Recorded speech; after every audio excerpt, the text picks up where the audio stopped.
Hi, this is episode 2 of one of my favorite YouTube playlists. It's entitled How to Properly Thank Your NuTone Repair Service Center Owner for the Work He Did on Your Intercom System. In the previous episode, someone sent me all kinds of really cool lab coat and goggles and other things, and there's been other episodes perhaps also.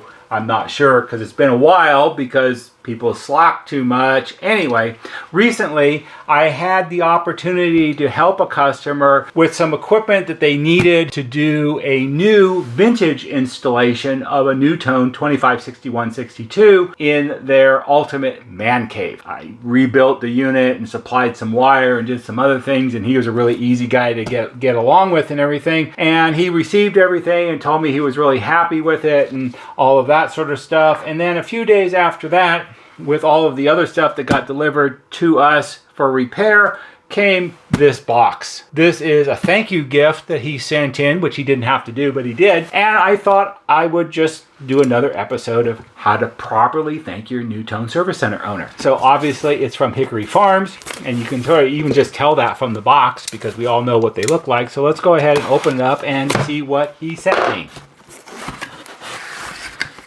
Oh, a box in a box. That's always very good. We'll put that one over there on the floor.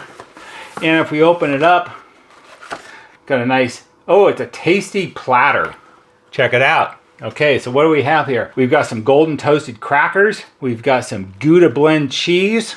We've got beef summer sausage. We've got some cheddar cheese. We've got a nice little jar of sweet hot mustard, and to finish off the weekend lunch probably, we have some dark chocolate sea salt caramels. This is how you properly thank your NuTone service center owner for the work he did for you that you paid for but you appreciate because we're such swell people around here. This is appreciated, and it's a surprise and a very nice thank you gift from a customer. This will probably be our Saturday or Sunday afternoon lunch after we're worked outside in our property, moving trees and doing other things that need to be done around here. So just a nice thank you, a thoughtful gift for work that we did for someone. See ya.